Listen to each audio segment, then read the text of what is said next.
ये हमारी voice call की पैनल है जिसमें से हम लोगों को एक साथ बल्क में कॉल भेज सकते हैं, जिसमें अगर वो लोग कॉल उठाते हैं तो एक ऑटो ट्यून बजने लगती है रिलेटेड टू योर मार्केटिंग। आपने जो भी मार्केटिंग के लिए ऑडियो डाला होगा वो लोग सुन सकते हैं। ओके, तो ये पैनल मैंने ओपन कर लिया है। यहाँ पे आप देख सकते हो कि कितने कॉल मैं कर सकता हूँ। 120 कॉल है। एक कॉल की लिमिट रहती है 30 सेकंड, यानी यहाँ पे 120 है तो अगर मैं एक कॉल लगाता हूँ तो वो 30 सेकंड तक चलेगी, तो उसका यहाँ पे एक कट होगा, और अगर 30 से ज़्यादा होगा तो यहाँ पे 2 कट होगा। वैसे क्रेडिट रहती है।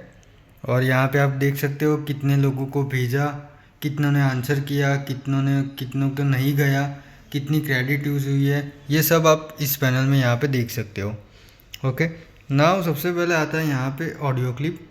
जहाँ पे आपको ऑडियो क्लिप अप्रूव करवानी होती है, आपको सिंपली यहाँ पे जाना है ऑडियो क्लिप में। यहाँ पे अपने ऑडियो का नाम दो और अपनी जो फाइल है WAV या MP3 फॉर्मेट में डाल के यहाँ पे सेव कर देना है। सेव करने के बाद मुझे इन्फॉर्म करना रहेगा। मुझे जैसे आप इन्फॉर्म करोगे 5 मिनट के अंदर अंदर यहाँ पे ऑडियो अप्रूव हो जाएगा। तो ये एक अप्रूव हुआ ऑडियो हमारे पास है।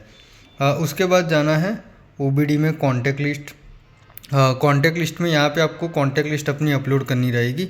यहाँ से डाउनलोड फाइल करोगे तो एक फ़ाइल डाउनलोड होगी। उस फाइल में आपको अपने सारे नंबर कॉपी पेस्ट करने हैं और फाइल को सेव करके यहाँ पे अपलोड करनी रहेगी। वो फाइल अपलोड करने के बाद यहाँ पे आपको दिखाई देगा कि आपने कितने नंबर की फ़ाइल अपलोड की है। ओके, उसके बाद सेकंड स्टेप है OBD IVR template. OBD IVR template में यहाँ पे करना है क्रिएट टेम्पलेट। यहाँ पे अपने टेम्पलेट का कुछ भी नाम दे देना है।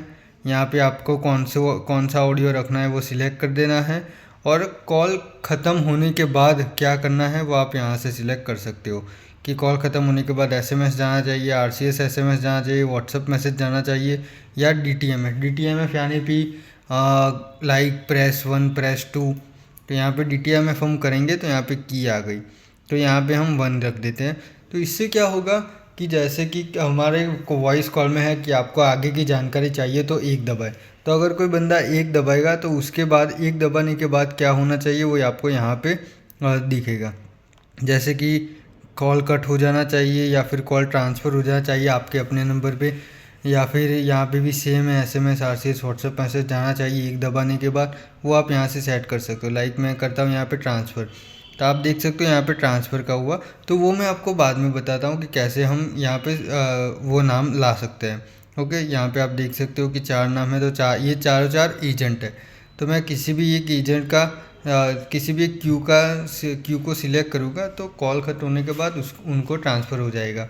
ओके, तो वो वैसे काम करता है। तो ये हमने टेम्पलेट क्रिएट कर दिया और फिर यहाँ पे सेव कर देना है। सेव करने के बाद यहाँ पे थर्ड ऑप्शन है OBD कैंपेन, ये हमारा फाइनल स्टेप है। यहाँ पे जाना है क्रिएट OBD कैंपेन करना है।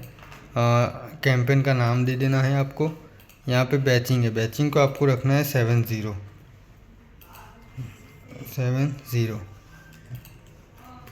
ओके, कॉन्टैक्ट लिस्ट आपने जो अपलोड की होगी वो यहाँ पे आ जाएगी, आपको दिखाई देगी, वो सिलेक्ट कर देनी है।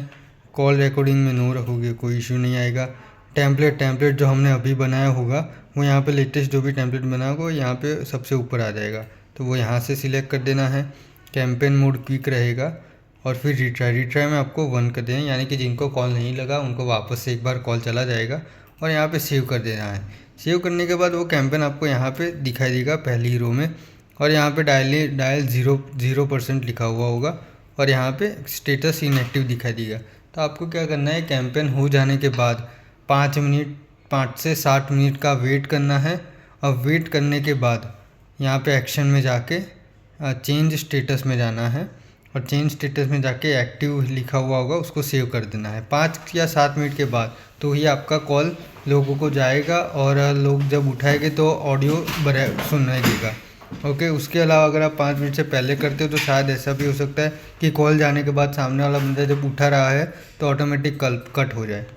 तो इस बात का हमें ध्यान रखना पड़ेगा कि 5 मिनट के बाद हमें कैंपेन है यहाँ पे स्टेटस एक्टिव करना है। ओके, अब जो मैंने बोला कि DTMF यानी कि ट्रांसफ़र करना है, तो यहाँ पे सबसे पहले आपको एजेंट बनाना है। ओके, एजेंट में यहाँ पे ऐड एजेंट में जाना है। यहाँ पे एजेंट का कोई भी नाम दे दो। यहाँ पे एक्टिव, यहाँ पे उस एजेंट का मोबाइल नंबर डाल दो। ओके, पासवर्ड में 1 2 3 4 5 डाल दो, कोई इशू नहीं। और बाकी कोई चीज़ आपको रिक्वायरमेंट है नहीं। Okay, mobile number, user name and password, ये 3 चीज़ डालने के बाद आपको सेव कर देना है। यहाँ पे क्यू लिस्ट अभी नहीं आएगी। तो वैसे आपको जितने चाहे उतने आप एजेंट बना सकते हो। मैक्सिमम 20 तक आप बना सकते हो। तो 20 एजेंट बनाने के बाद हमें क्या करना है, यहाँ पे क्यू में जाना है और क्यू में जाके एक क्यू बनानी है।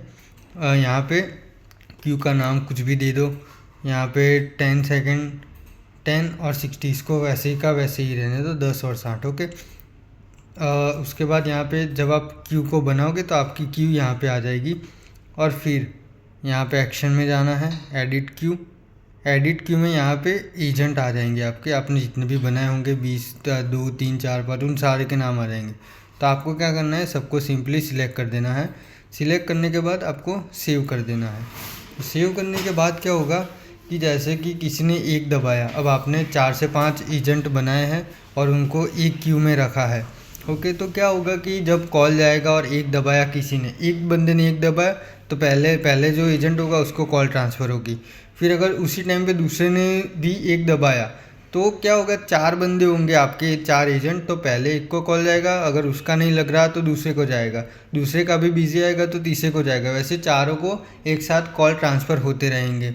और अगर समझो कि चारों के 4 बिजी है आपके एजेंट, तो क्या होगा कि जो 5वां अगर कोई एक दबाता है तो वो कॉल मतलब वेटिंग में रहेगा, वो कट नहीं होगा, वो वेटिंग में रहेगा। जैसे ही 4 में से कोई एक एजेंट फ्री होगा तो उसको कॉल ट्रांसफ़र हो जाएगा। तो वैसे ही हमारी पैनल काम करती है। थोड़ी बहुत कॉम्प्लिकेटेड है सर, बट क्या है कि आप एक बार यूज़ करोगे तो आपको आइडिया आ जाएगा कि कैसे पैनल काम करती है। तो